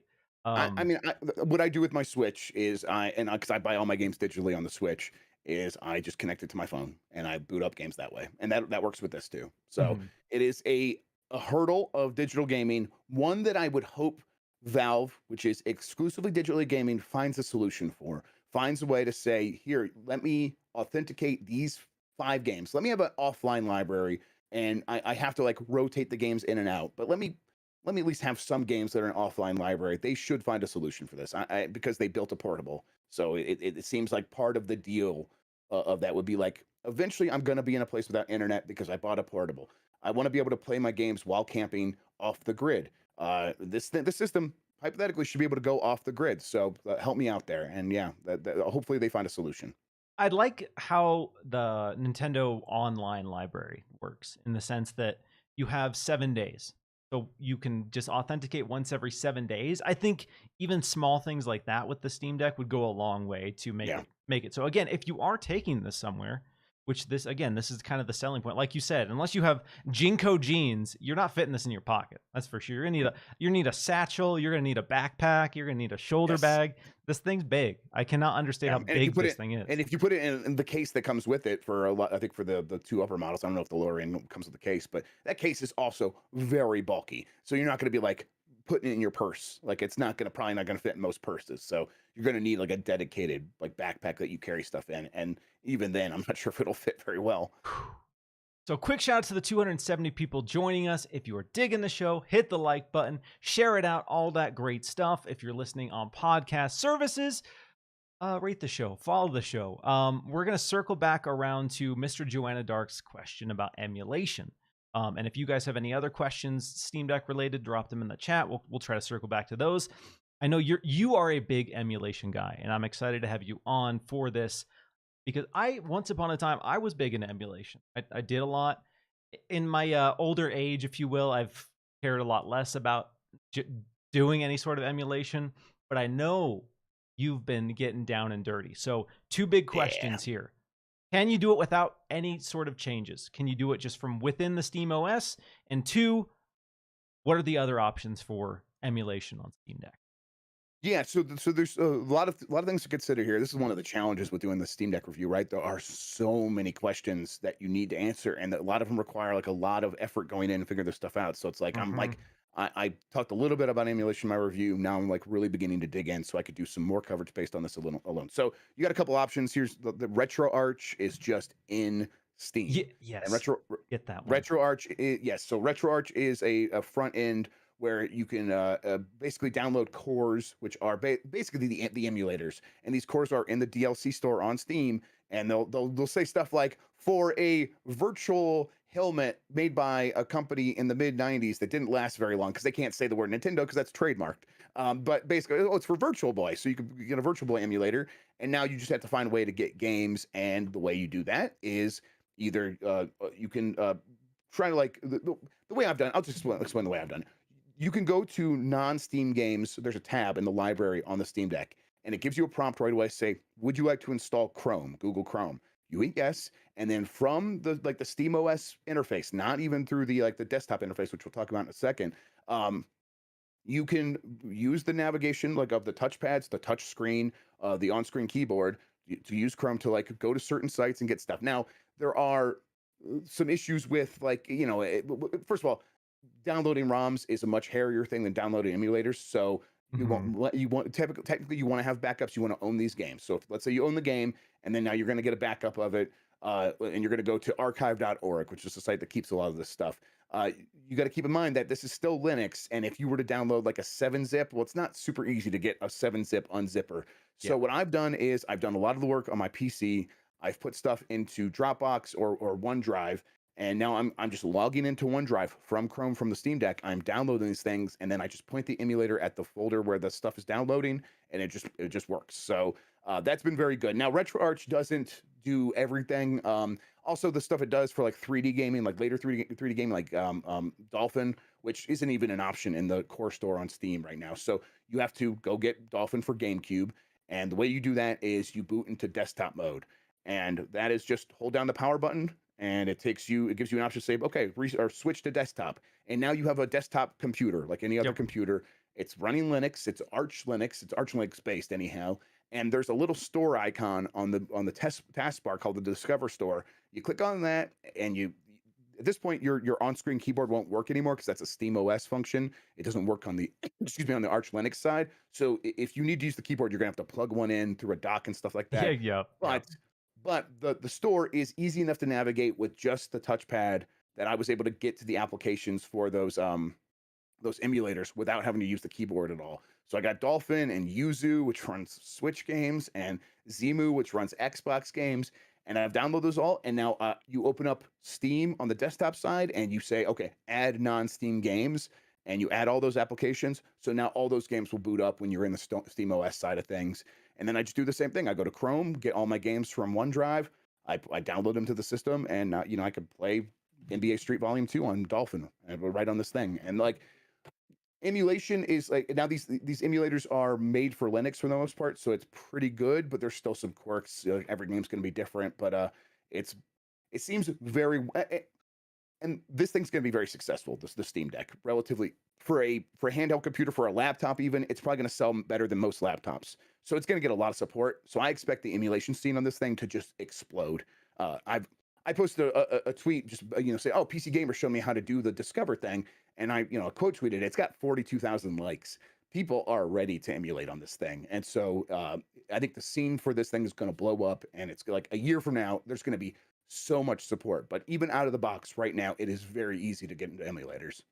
Yeah, that's what's beautiful about the Steam Deck is they really thought about who this audience was for, who was going to be excited about a Steam Deck, and they give you the streamlined Steam OS where you just open it up, sign in, download games. You can do that. That's simple. That works beautifully. Like you said, holding the power button to go to desktop mode, and there, if you like you said, if you want to do emulation, you download it from there. There's a lot of stuff built into this, so you don't have. A lot of people were speculating on all these things that they would have to do, all these operating Right. systems they would have to install to make this work, and you really don't. You really don't, unless you're trying to run native Windows games through this. Because, like I said, stuff like Halo Infinite, there are a Right. selection of titles that won't work due to anti-cheat stuff, which is a more of a Linux problem. But what I'm hoping is, I expect that to be solved. I honestly do. I can't Don't give it imagine. credit.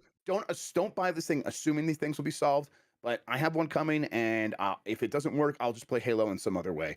That's kind of my opinion. And if Halo does begin to work, well, that's fantastic. When we do our Halo game nights, and I am busy around that time trying to put my kids to bed, well, once I get the kid in bed, I'll have her like read a book to me, and I'll just get it up, and I'll get it started, and I'll get set up, and be ready to go, and kind of get set up in Discord on my phone, and be talking to the guys, to be like, okay, all right, I'll be in there in a second, and then get the kid to sleep, and then I'll just go hop in the other room real quick and just keep playing. Like that's a nice fairy tale I can tell myself right now, but I expect that to be a reality because of the support for this thing should be pretty off the charts. I think the big thing here is I think easy anti-cheat, like these anti-cheat services are probably just going to find a way to update their thing so that they work with Linux. But even if they just update the thing to work through Proton every time, I also expect that to be the case.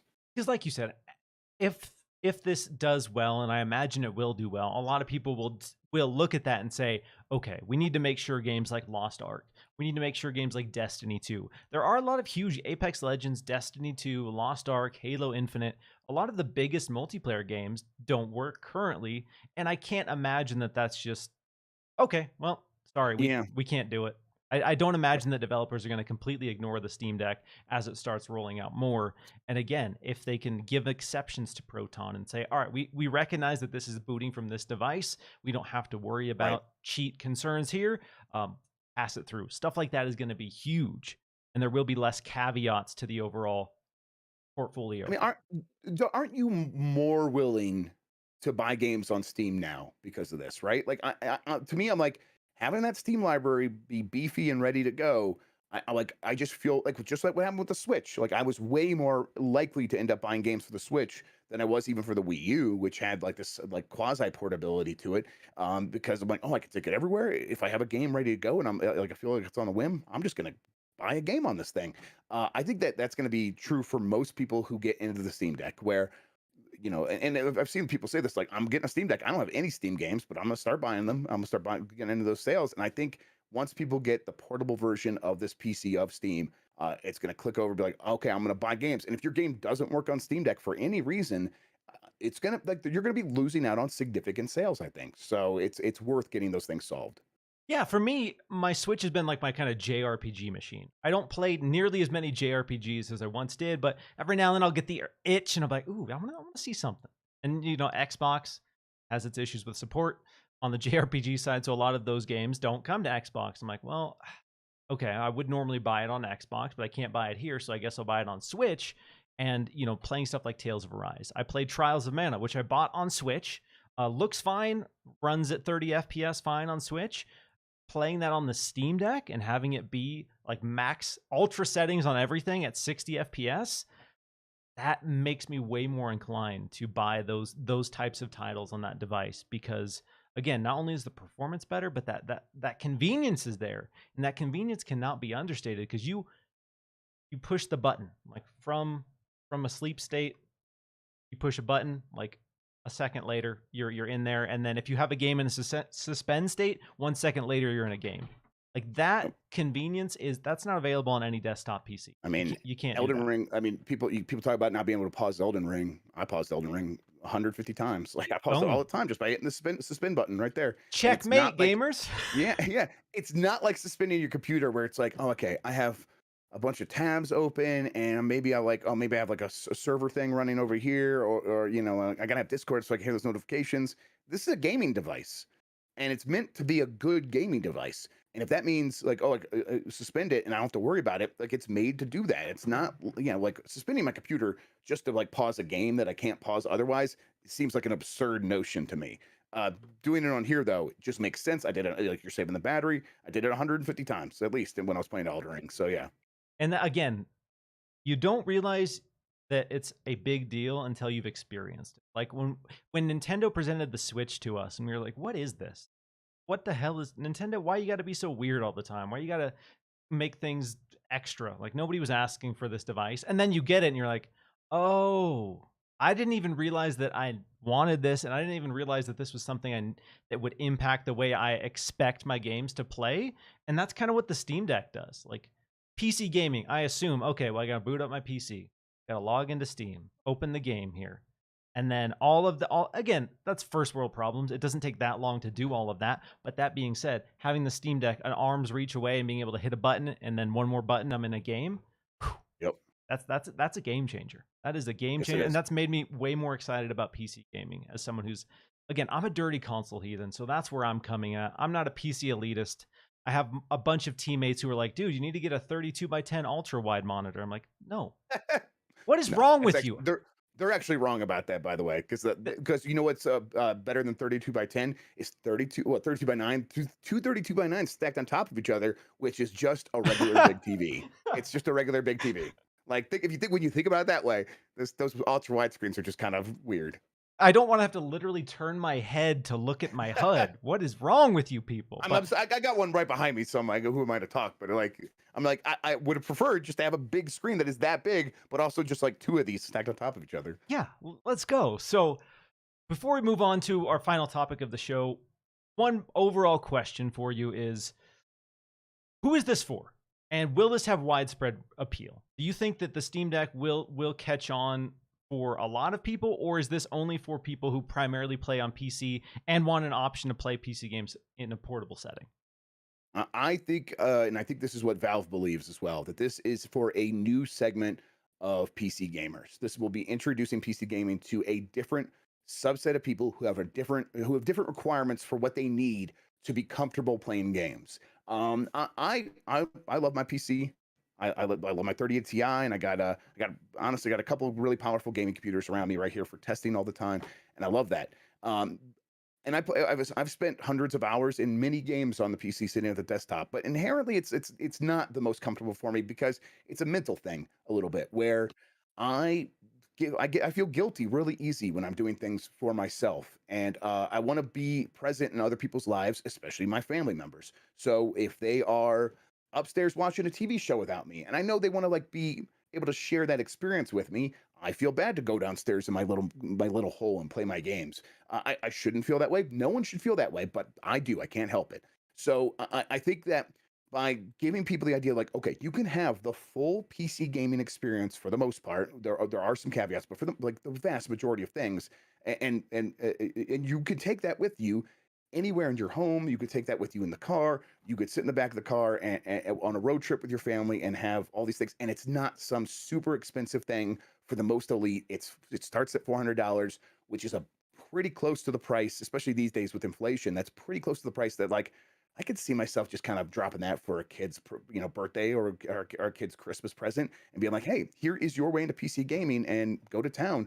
I think this is going to open up a lot of people who previously saw PC gaming as this closed off thing or this too open thing where it's like it's going to require all these extra things for you. Well, here's the good news. Valve makes this. They put SteamOS on it. They took care of almost all that for you.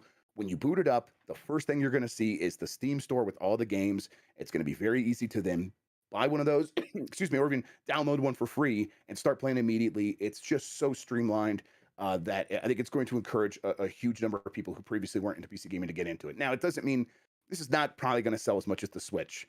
The Switch is its own thing, and you have your Pokemon and things like that make the Switch a must-have for multiple generations of people.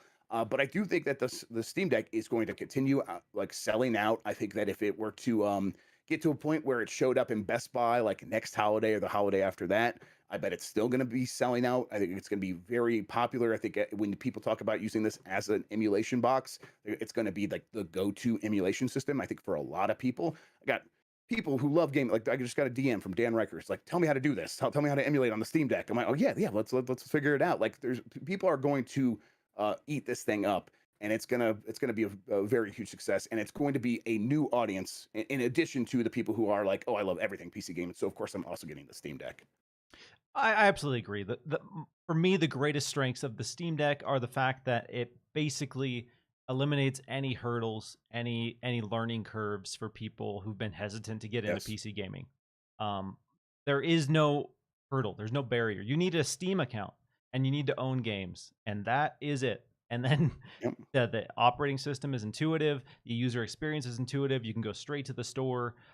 Everything that you can do on there is akin to why people love consoles, why people love the Switch, why people love the Xbox, why people love the PlayStation is because they can turn it on, they can open a game. They can turn it on, they can go to a store, buy a game, and then play that game. And that's exactly what the Steam Deck is. It's got a lot more. You can definitely go deeper. And like you said, especially on the emulation side, people will go a lot deeper with this. You have Linux.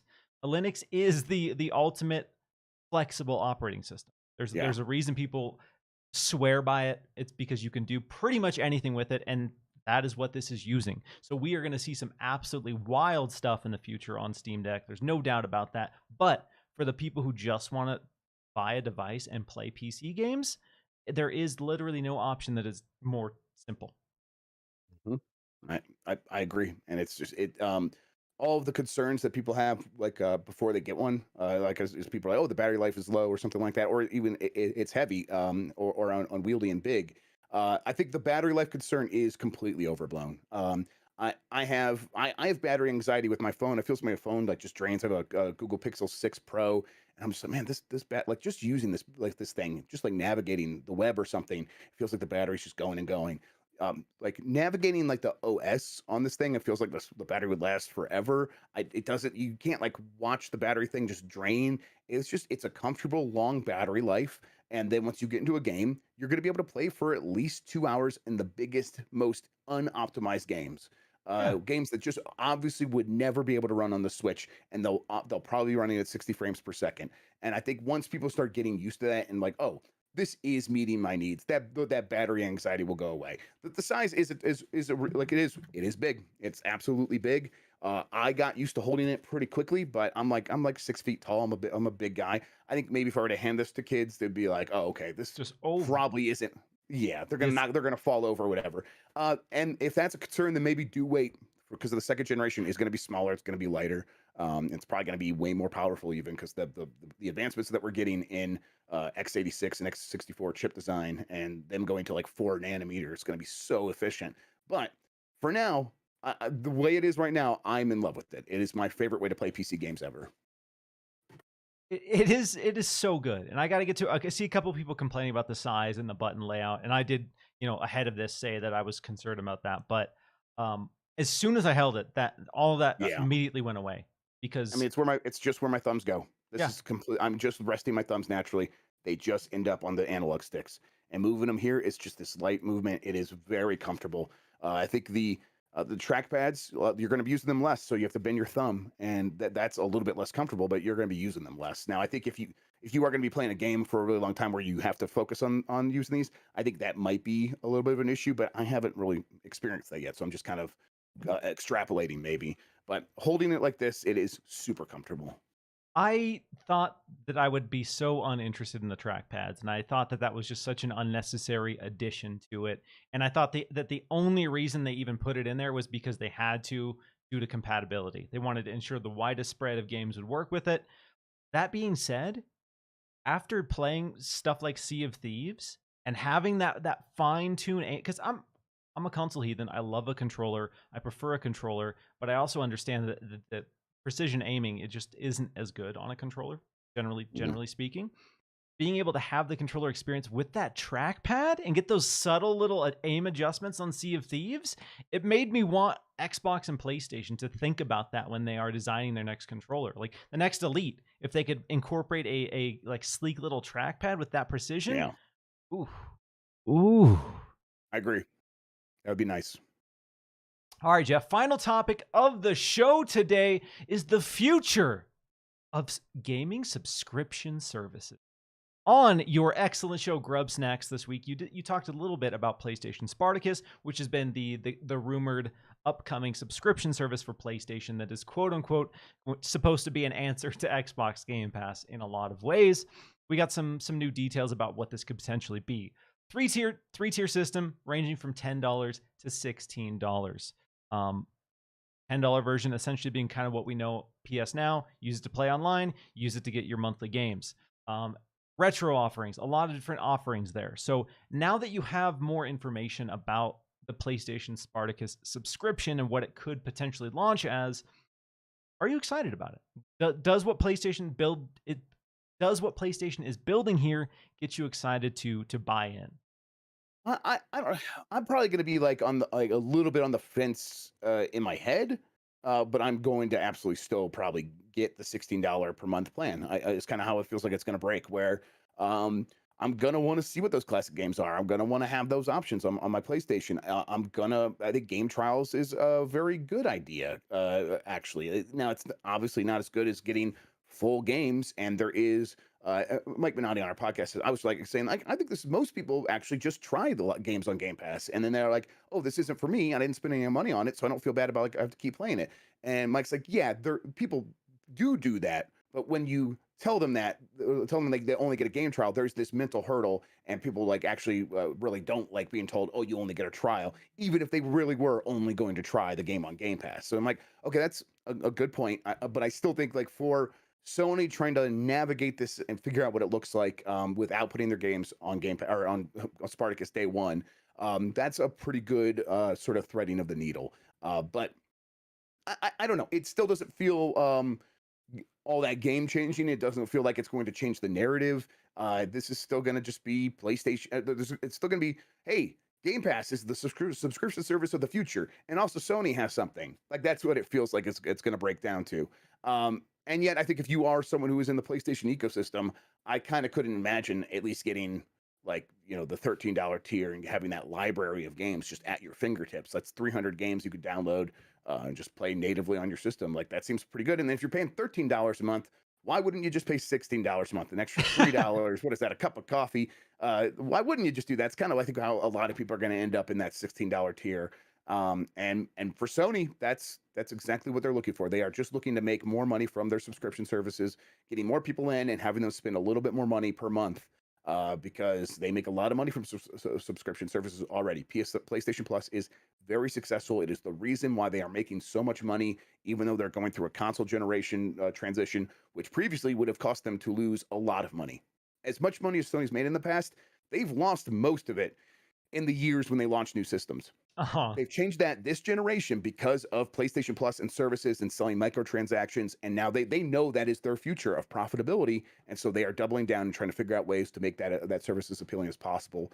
I think this is a good move forward. I think it'll probably get a lot of people in their subscription service. It's not gonna be an actual answer to Game Pass. And I think even Sony really knows that. I think in my story, when I wrote about this, I think I positioned it like, oh, this is a bit of their answer to Game Pass. I know Jason Schreier, when he wrote a story, that was the headline. This is the answer to Game Pass. I don't think Sony really thinks this is the answer to Game Pass. I think they think this is their answer to getting a lot more money in a way that they've already successfully shown they can get a lot of money. I think that's their actual reason for doing this. I think you're absolutely right that this is more about selling a service to people already bought into the PlayStation ecosystem as a way to get incremental monthly revenue. Because like you said, if you mostly play on PlayStation, these perks are pretty cool. Getting the library of games, getting the retro games, especially if you've been a legacy PlayStation fan, stuff like that, like Nintendo has understood with their online service. If you bundle those in, there are people who are like, I love those old games. I will pay the $16. I was only doing the $10 a month thing, but I really want those retro games, so I will pay for that. And that's what this is. I agree that I don't think, based on what we know about this, that this is an answer to Game Pass. And I think PlayStation right now is, in my eyes, obviously very hesitant to have an answer to Game Pass. and they are seeing, treading the waters in a way that says, okay, this is what Xbox is doing that's successful. This is what a Nintendo is doing that's successful. How do we take some of those elements into our ecosystem without really going all in? The trials, like you mentioned, are a way to give people a way to experience their biggest games in hopes that they buy it.